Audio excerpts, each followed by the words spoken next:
Hi friends, ಎಲ್ಲರೂ ಹೇಗಿದ್ದೀರಾ? ಎಲ್ಲರೂ ಚೆನ್ನಾಗಿದ್ದೀರಾ ಅಂತ ಅಂದ್ಕೊಂಡಿದ್ದೀನಿ. ವೆಲ್ಕಮ್ ಟು ಅನುಪಮಾ ಪುಟ್ಟ ಪ್ರಪಂಚ. ಇವತ್ತು ನಾನು ಅಂಗನವಾಡಿನಲ್ಲಿ ಕೊಡೋ ಹಾಲು ಪೌಡರ್ನ ಬಳಸಿ ಶಾವಿಗೆ ಹಾಲು ಖೀರನ್ನು ಮಾಡ್ತಾಯಿದ್ದೀನಿ. ತುಂಬ ಟೇಸ್ಟಿಯಾಗಿರುತ್ತೆ, ತುಂಬ ಸುಲಭವಾಗಿ ಮಾಡ್ಕೋಬೋದು. ನೀವೊಂದ್ಸಲ ಟ್ರೈ ಮಾಡಿ ನೋಡಿ. ಒಂದು ಸಲ ಮಾಡಿದರೆ ನೀವೇ ಪದೇ ಪದೇ ಮಾಡ್ಕೊಂಡು ತಿಂತಾ ಇರ್ತೀರಾ, ಅಷ್ಟು ಟೇಸ್ಟಿಯಾಗಿರುತ್ತೆ. ಎಷ್ಟೋ ಜನ ಅಂಗನವಾಡಿನಲ್ಲಿ ಕೊಡೋ ಹಾಲು ಪೌಡರ್ನ ವೇಸ್ಟ್ ಮಾಡ್ತಾರೆ, ಮಾಡ್ಕೊಳ್ಳೋದಕ್ಕೆ ಇಷ್ಟಪಡಲ್ಲ.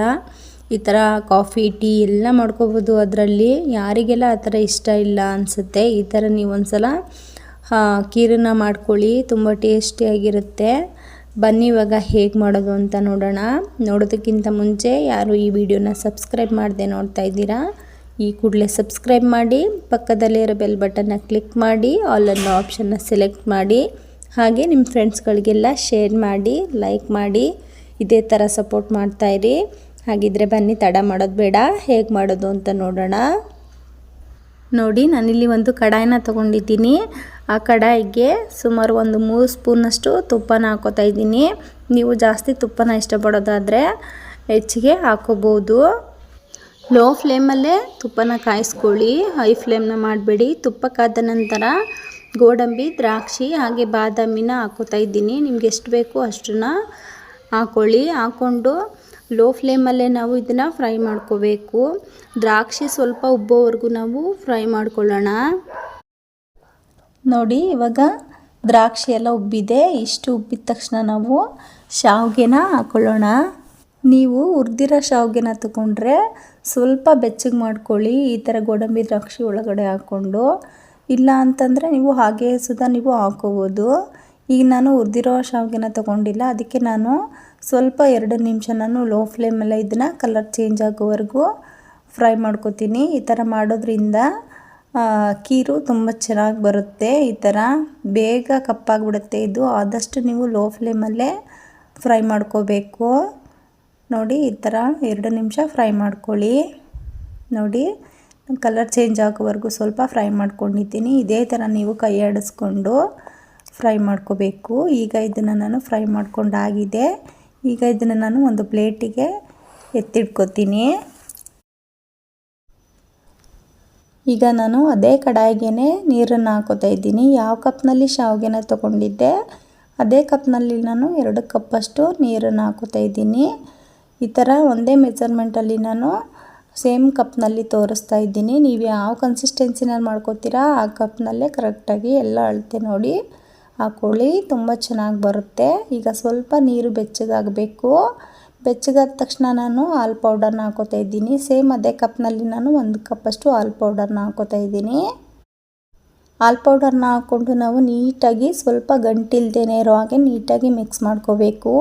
ಈ ಥರ ನಾವು ಸ್ವಲ್ಪ ಬೆಚ್ಚಗಾಗಿರೋ ನೀರಿಗೆ ಹಾಲು ಪೌಡರ್ನ ಹಾಕ್ಕೊಂಡ್ರೆ ಬೇಗ ಮಿಕ್ಸ್ ಆಗುತ್ತೆ, ಹಾಗೆ ಸ್ವಲ್ಪ ನಾನು ಗಂಟಿರೋಲ್ಲ. ನೋಡಿ, ನಾನು ನೀಟಾಗಿ ಮಿಕ್ಸ್ ಮಾಡ್ಕೊಂಡಿದ್ದೀನಿ. ಹಾಲು ಸುಧಾ ಕುದೀತಾ ಇದೆ. ಈ ಥರ 2 ನಿಮಿಷ ನೀಟಾಗಿ ಮಿಕ್ಸ್ ಮಾಡಿಕೊಂಡು ಹಾಲನ್ನು ಕುದಿಯೋವರೆಗೂ ಕಾಯಿಸ್ಕೋಬೇಕು. ಕಾಯಿಸ್ಕೊಂಡು ನಾನು ಯಾವ ಕಪ್ನಲ್ಲಿ ಹಾಲು ಪೌಡರ್ನ ತೊಗೊಂಡಿದ್ದೆ, ನೀರನ್ನು ಹಾಕ್ಕೊಂಡಿದ್ದೆ, ಅದೇ ಕಪ್ನಲ್ಲಿ ನಾನು 3/4 ಕಪ್ಪಷ್ಟು ಸಕ್ಕರೆನ ಹಾಕೋತಾ ಇದ್ದೀನಿ. ಸಕ್ಕರೆನ ಹಾಕ್ಕೊಂಡು ಸಕ್ಕರೆ ಕರಗೋವರೆಗೂ ನಾವು ಮಿಕ್ಸ್ ಮಾಡ್ಕೋಬೇಕು. ಸಕ್ಕರೆ ಎಲ್ಲ ಕರಗಿದ ಮೇಲೆ ನಾವು 5 ನಿಮಿಷ ಹಾಲನ್ನು ಚೆನ್ನಾಗಿ ಕುದಿಸ್ಕೋಬೇಕು. ನೋಡಿ, ನಾನು 5 ನಿಮಿಷ ಚೆನ್ನಾಗಿ ಹಾಲನ್ನು ಕುದಿಸ್ಕೊಂಡಿದ್ದೀನಿ. ಈ ಥರ ಚೆನ್ನಾಗಿ ಹಾಲೆಲ್ಲ ಚೆನ್ನಾಗಿ ಕಾದ ಮೇಲೆ ನಾವು ಹುರಿದಿರೋ ಕರ್ಶಾವಿಗೆ ಮತ್ತು ಗೋಡಂಬಿ ದ್ರಾಕ್ಷಿ ಎಲ್ಲ ಎತ್ಕೊಂಡಿದ್ವಲ್ಲ, ಅದನ್ನು ಫ್ಲೇಮ್ನ ಕಮ್ಮಿನ ಮಾಡಿಬಿಟ್ಟು ಹಾಕ್ಕೊಳ್ಳೋಣ. ಹಾಕ್ಕೊಂಡು ನೀಟಾಗಿ ಮಿಕ್ಸ್ ಮಾಡಬೇಕು. ಮಿಕ್ಸ್ ಮಾಡಿಕೊಂಡು ನಾವು ಇದನ್ನು ಲೋ ಫ್ಲೇಮಲ್ಲೇ ಕುದಿಸ್ಕೋಬೇಕು. ಯಾವುದೇ ಕಾರಣಕ್ಕೂ ಹೈ ಫ್ಲೇಮ್ನ ಮಾಡಬೇಡಿ. ನಿಧಾನಕ್ಕೆ ಇದು ಬೆಂದಷ್ಟನ್ನು ತುಂಬ ಚೆನ್ನಾಗಿ ಬರುತ್ತೆ. ಕರ್ಶಾವಿಗೆ ಆಗಿರೋದ್ರಿಂದ ತಳ ಹಿಡಿದ್ಬಿಡುತ್ತೆ, ಗಂಟು ಥರ ಆಗಿಬಿಡುತ್ತೆ. ಈ ಥರ ನೀವು 1 ನಿಮಿಷಕ್ಕೂ 2 ನಿಮಿಷಕ್ಕೂ ಕೈ ಆಡಿಸ್ತಾ ಇದನ್ನು ಮಿಕ್ಸ್ ಮಾಡ್ಕೋತಾ ಕುದಿಸ್ಕೋಬೇಕು. ನೋಡಿ, ಈಗ ನಾನು ಮಿಕ್ಸ್ ಮಾಡಿಕೊಂಡು ಒಂದು 5 ನಿಮಿಷ ಲೋ ಫ್ಲೇಮಲ್ಲಿ ಇದನ್ನು ಕುದಿಯೋದಕ್ಕೆ ಬಿಡ್ತೀನಿ. ನೀವೇನಾದರೂ ಸ್ವಲ್ಪ ತೆಳುವಾಗಿ ತಿನ್ನೋದಕ್ಕೆ ಖೀರನ್ನು ಇಷ್ಟಪಡೋದಾದರೆ ಇನ್ನು ಅರ್ಧ ಕಪ್ಪಷ್ಟು ನೀರನ್ನು ಹಾಕೋಬೋದು, ಏನೂ ತೊಂದರೆ ಇಲ್ಲ. ಈಗ ನಾನು 5 ನಿಮಿಷ ಇದನ್ನು ಕುದಿಸ್ಕೊತೀನಿ ಲೋ ಫ್ಲೇಮಲ್ಲಿ. ನೋಡಿ ಈಗ ನಾನು ಲೋ ಫ್ಲೇಮಲ್ಲಿ ಕುದಿಸ್ಕೊಂಡಿದ್ದೀನಿ 5 ನಿಮಿಷ. ಈ ಥರ ನೀಟಾಗಿ ನಾವು ಲೋ ಫ್ಲೇಮಲ್ಲೇ ಇದನ್ನು ಬೇಯಿಸ್ಕೋಬೇಕು, ಇಲ್ಲಾಂದರೆ ತಳ ಹಿಡಿದು ಬಿಡುತ್ತೆ. ನೋಡಿ ಈ ಥರ ನಾನು ಕುದಿಸ್ಕೊಂಡಿದ್ದೀನಿ. ಪುನಃ ಇದನ್ನು ನಾನು 10 ನಿಮಿಷ ಅಥವಾ 5 ನಿಮಿಷನಾದರೂ ಕುದಿಸ್ಕೋತೀನಿ. ಲೋ ಫ್ಲೇಮಲ್ಲೇ ಕುದಿಸ್ಕೋಬೇಕು. ನೋಡಿ ನಾನು ಇನ್ನೂ 10 ನಿಮಿಷ ಲೋ ಫ್ಲೇಮಲ್ಲಿ ಬೇಯಿಸ್ಕೊಂಡಿದ್ದೆ. ಪರ್ಫೆಕ್ಟಾಗಿ ಚೆನ್ನಾಗಿ ಕಚ್ಚಾಗಿ ಎಲ್ಲ ಬೆಂದಿದೆ, ಪರ್ಫೆಕ್ಟಾಗಿ ರೆಡಿಯಾಗಿದೆ. ನೀವು ಈ ಟೈಮ್ನಲ್ಲೂ ಸುಧಾ ಗಟ್ಟಿಯಾಗಿದೆ ಅನಿಸಿದ್ರೆ ಇನ್ನೂ ಅರ್ಧ ಕಪ್ಪಷ್ಟು ನೀರನ್ನು ಹಾಕ್ಕೊಂಡು ನೀವು ಕುದಿಸ್ಕೋಬೋದು. ಇಲ್ಲ ನಮಗೆ ಈ ಗಟ್ಟಿಯಾಗಿ ಕನ್ಸಿಸ್ಟೆನ್ಸಿನಲ್ಲಿ ತಿನ್ನೋದಕ್ಕೆ ಇಷ್ಟ ಅನಿಸಿದ್ರೆ ಇದೇ ಥರ ಮಾಡ್ಕೊಳ್ಳಿ, ತುಂಬ ಚೆನ್ನಾಗಿರುತ್ತೆ. ಇದು ಸ್ವಲ್ಪ ಆರಿದ ಮೇಲೆ ಇನ್ನೂ ಗಟ್ಟಿಯಾಗುತ್ತೆ. ನೀವು ನೋಡಿಕೊಂಡು ಬೇಕಿದ್ರೆ ನೀರನ್ನು ಹಾಕ್ಕೋಬೋದು. ಈಗ ಲಾಸ್ಟಿಗೆ ನಾನು ಒಂದು ಅರ್ಧ ಟೀ ಸ್ಪೂನಷ್ಟು ಏಲಕ್ಕಿ ಪೌಡರ್ನ ಹಾಕ್ಕೊಂಡು ಮಿಕ್ಸ್ ಮಾಡ್ಕೋತೀನಿ. ಏಲಕ್ಕಿ ಪೌಡರ್ನ ಹಾಕ್ಕೊಂಡು ಕುದಿಸ್ಕೊಳ್ಳೋ ಅವಶ್ಯಕತೆ ಇಲ್ಲ. ಈ ಥರ ಸ್ವಲ್ಪ ಲೋ ಫ್ಲೇಮಲ್ಲೇ ಮಿಕ್ಸ್ ಮಾಡಿಕೊಂಡ್ರೆ ಸಾಕಾಗುತ್ತೆ. ನೋಡಿ ಇವಾಗ ಏಲಕ್ಕಿ ಪೌಡರೆಲ್ಲ ಹಾಕ್ಕೊಂಡು ನಾನು ಮಿಕ್ಸ್ ಮಾಡ್ಕೊಂಡಿದ್ದೀನಿ. ಈಗ ಖೀರು ರೆಡಿಯಾಗಿದೆ, ತುಂಬ ಚೆನ್ನಾಗಿರುತ್ತೆ. ನೀವೊಂದು ಸಲ ಮಾಡಿ ನೋಡಿ. ಮನೆಯಲ್ಲಿ ಮಕ್ಕಳಿದ್ರೆ ತುಂಬ ಇಷ್ಟಪಟ್ಟು ತಿಂತಾರೆ. ಮನೆಯಲ್ಲಿ ಹಾಲಿದ್ರೇ ಮಾಡ್ಕೋಬೇಕು ಅಂತ ಏನಿಲ್ಲ.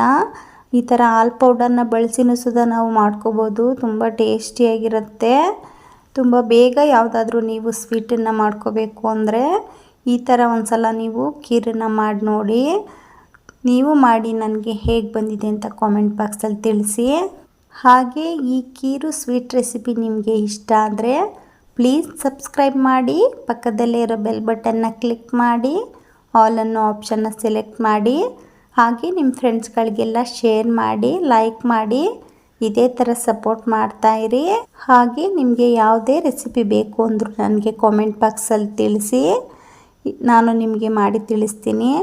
ಹಾಗೆ ಇದೇ ಥರ ನೆಕ್ಸ್ಟ್ ವಿಡಿಯೋದೊಂದಿಗೆ ಸಿಗೋಣ. Thanks for watching. Bye friends.